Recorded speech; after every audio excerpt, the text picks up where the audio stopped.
there was one time where some of the guys they had went out and like partied and they didn't make it to morning training. Mm-hmm. They got locked up.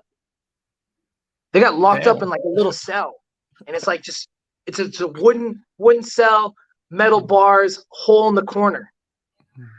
And they were having it's funny because they having there's these little kids at the camp, and they were having them sneak beers to the guys that got locked up.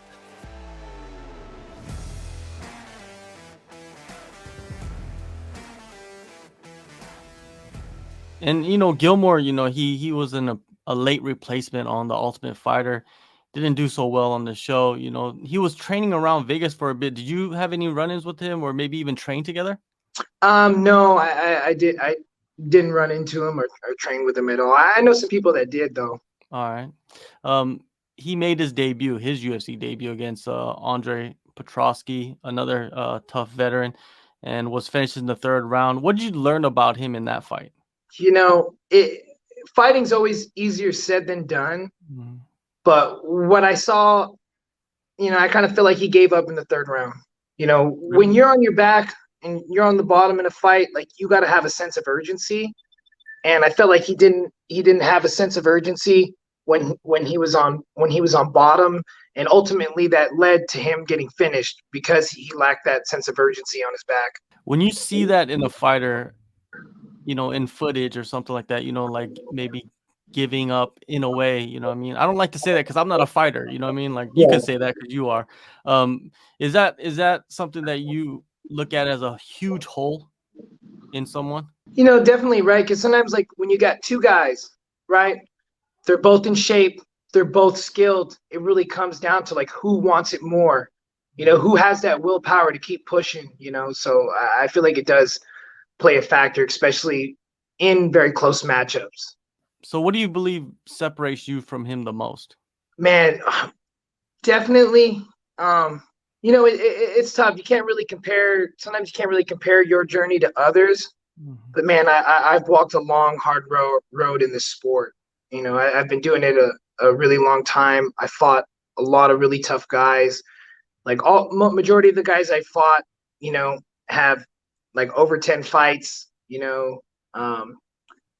Sometimes like you look at the records of guys and like all the dudes they beat are like 0-2, 0-1, 1-1, 2-1. You know what I mean? Yeah. You look at some of the records of the guys that I've beat, 6-2, 8-2, 17-10, 7-4. Like the records of the guys I beat, they have a little bit more experience than the guys he's beat for sure. 51-30, right? Yeah, Jonny Carter. 30, yeah, Jonny Carter. Now you only had 2 fights as a professional. How did the commission allow that, man? Like, Colorado's crazy. I was also a late replacement for that fight too. Yeah. Oh, you know what they did is that they announced me as like 19-3 or something because they just combined all my fights, amateur, pro, Muay Thai, and MMA. They kind of like put all my record together, so like when they were announcing it sounded better, Of course, man, they got it, man. They're promoting the fight, right? But you're a fighter, so you'd have took that fight if you was making probably your pro debut. It didn't matter. Yeah, that was my US debut. I had fought a couple MMA fights in Thailand prior to that. Yeah, I want to jump into that first, or now. I want to jump into that now. 2013, you made your pro debut in Thailand against Spar. Glenn is someone I know. I've interviewed him a few times in the past. How did you end up making your pro MMA debut in the land of Muay Thai? Yeah, so I was a amateur Muay Thai champion in Vegas, and my trainer, he had me go out to Thailand to train. The plan was to come back and continue fighting amateur. But it's just crazy out there. So, I'm sitting at home, or I'm sitting at, where I was staying, and my trainer who was out there, he also reffed at a stadium. So like on the weekends, he'd go and ref. And this weekend he came back and was like, "Hey man," he's like, you know MMA? And I was like, "Yeah, I know what MMA is." And like, I fought MMA, back in the US. And he's like, "Oh, you want to fight tomorrow?" And I was like, "Oh." And I was honestly kind of on a budget, you know what I mean? Just getting out there was expensive, so I was like on a budget while I was out there, and I was like, and they kind of offered. It wasn't a lot of money, maybe like it was like it came out to like 180 USD. And I was like, I could use some extra spending money. I'll go fight. So the next day we show up to this place, and my opponent that I was supposed to fight, he seen my cauliflower ear and he just was dead set that I was a grappler and that they were setting him up. He said, man, I was supposed to fight a Thai guy, and now I show up and they're telling me I got to fight you. I don't like this, man. I was like, bro, I promise I'll strike with you the whole time. I was like, I just sat in the back of a little truck for, 3 hours to get here. You know what I mean? Like, let's do this. And then he ended up taking off. He left. He just left the venue. He took off. And then my trainer was just like, no, it's okay. I got you. No problem. I got you. So they get the Thai guy that was going to fight Glenn Spar in the main event title fight. And they pretty much say, oh, we don't need you anymore. And they bump me up. And it's just funny because we're in the back. I have no idea what's going on. I have no idea who I'm going to fight. My trainer out there didn't really speak English. So, like, I didn't really have any translators or nothing. I kind of had no idea what was going on. And I'm in the room in the back, and there's like a fighters meeting, and I'm looking around, and like, I'm a little bit, like, I was a little chubby at this time. So I'm looking around and I'm thinking, man, who could I fight? I'm like, it has to be this dude, because he's the only other like big dude there. So I was like, oh, I'm probably fighting him. And then, yeah, that's what happens. I end up fighting him. Main event title fight. And it's funny because some random guy was talking to me. It was like, yeah, man, he's just gonna try to stand and bang with you. He's gonna try to bang you up. It was the exact opposite. He was just wrestling the whole time. And my trainer, he had never seen an MMA fight before. So he was like just tripping out that like he could hold me on the ground and hit me and stuff. And like I was kind of confused for the longest time, like why the fight got stopped. Because it was a small cut, and I thought it was a big cut at first when they stopped it. I was like, oh my God, it's probably a huge cut. But it's like, we're in Thailand. People get cut, people bleed all the time. So I was like confused of why the fight got stopped. And then I found a video online that was like taken by some of his people in the crowd, and I could see my trainer going like this. Oh. And I just think he was like, he's supposed to be taking care of me, and he knew we were gonna have to pay for the cuts ourselves. So I just think he just, he wasn't expecting like that, and he waved off the fight to the refs and stuff. So, at the end of the day, like I don't mind. I could have took a beating on a whole nother round if needed, But yeah, that's kind of how I did my pro debut, What show was that? Do you remember the name? It was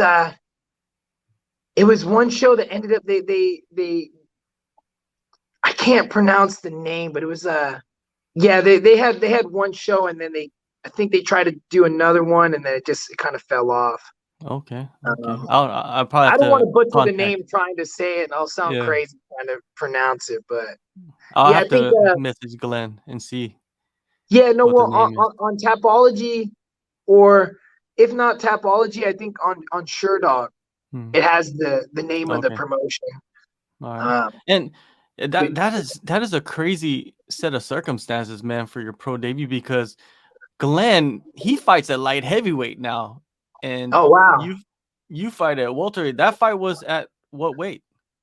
I believe it says online it was at welterweight, but like I didn't weigh in. I don't know if he weighed in. Like I told you, I showed up the day of the fight and then just fought this dude, Yeah. That's some gangster shit for real, dude. I'm not gonna lie. Well, that's kind of what, and I after that I lost, whatever. But after that, I went on to win 5 more fights, kind of just with that kind of same attitude of just kind of showing up and fighting people. So it was cool. I got a lot of experience, and I felt like all those fights out there really helped me kind of develop myself and develop my confidence, and like, being in this country, like not having a translator, like someone to tell me what was going on, just like being in the back of these places, it's like warming up kind of by myself, you know what I mean? And then just going out and scrapping these guys, like kind of gave me like a new level of confidence. Like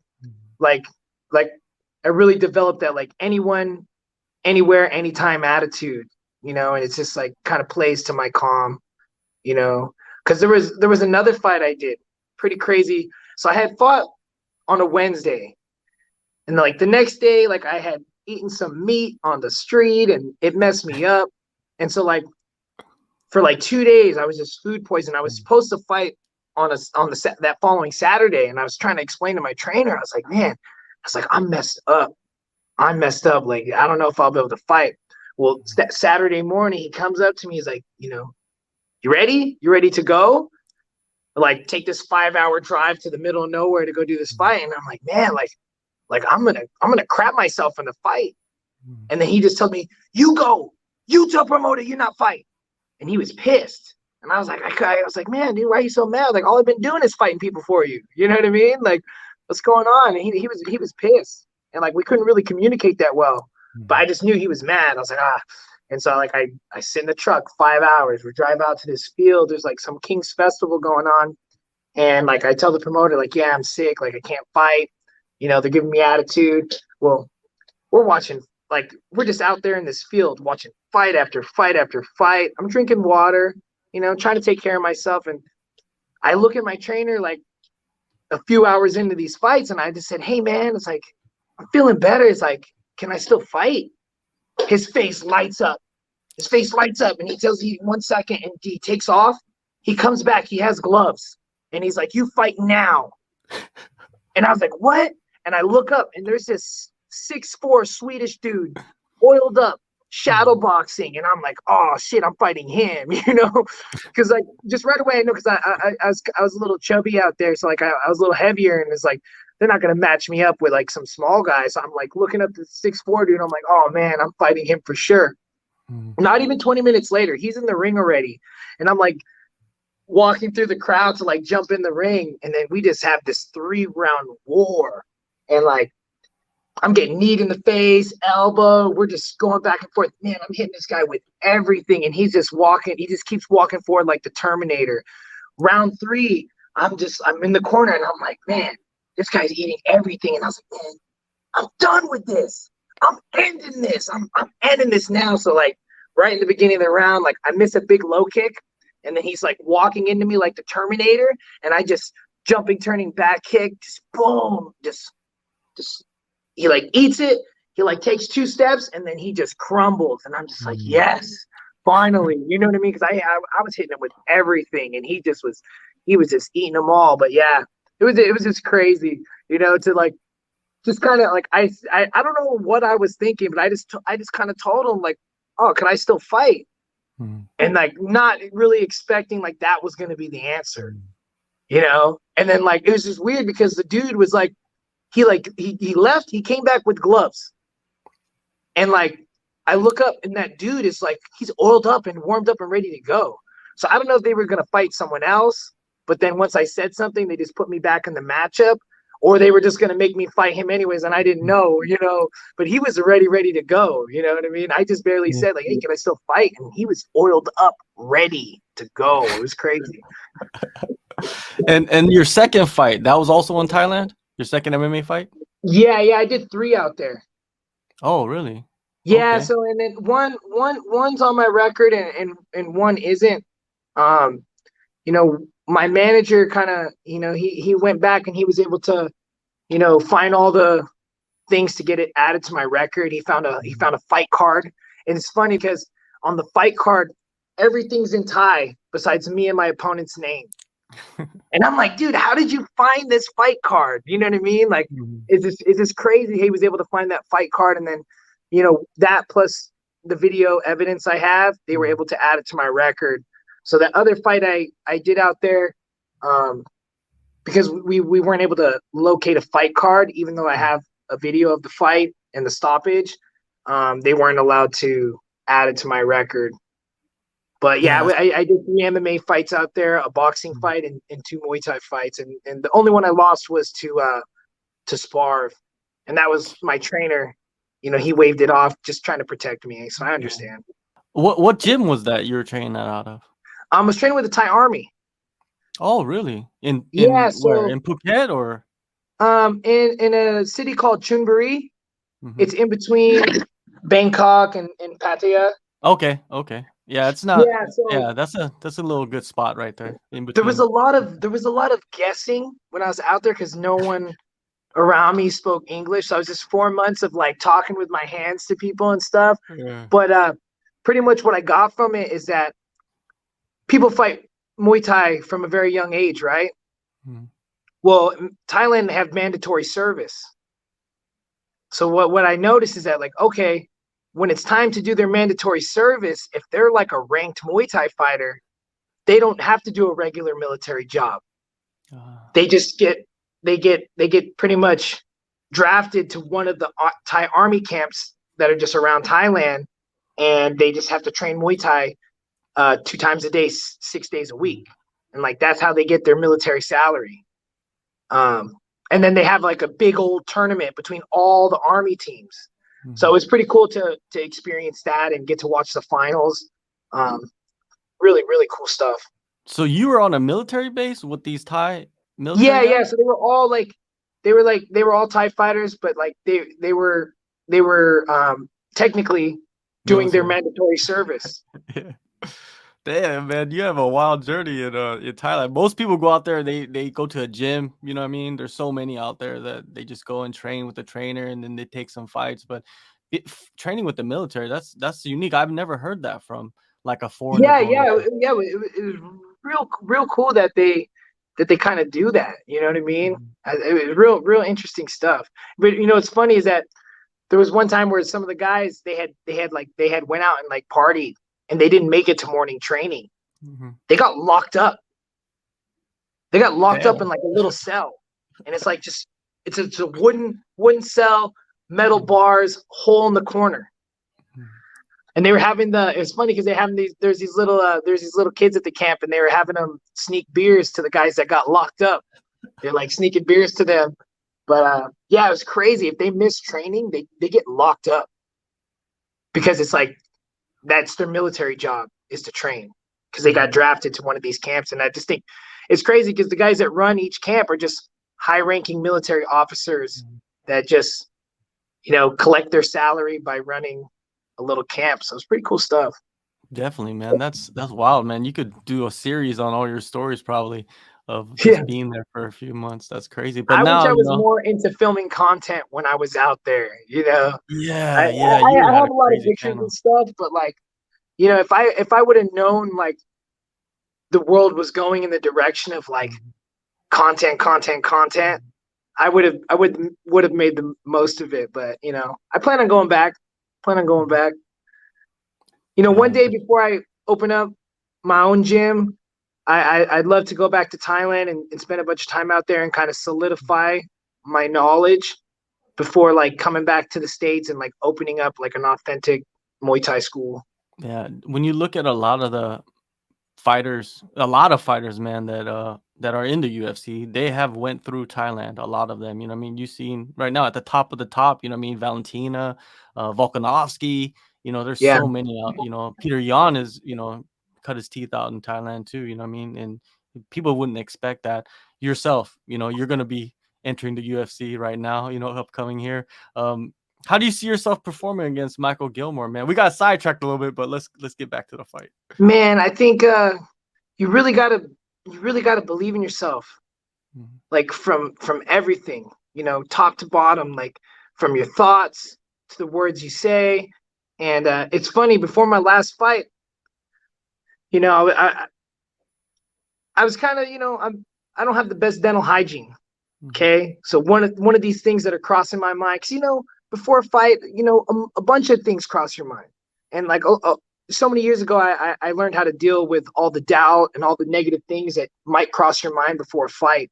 Um, and I'm thinking to myself like, oh man, I haven't taken the best care of my teeth. I'd hate to get a tooth knocked out in a fight. Mhm.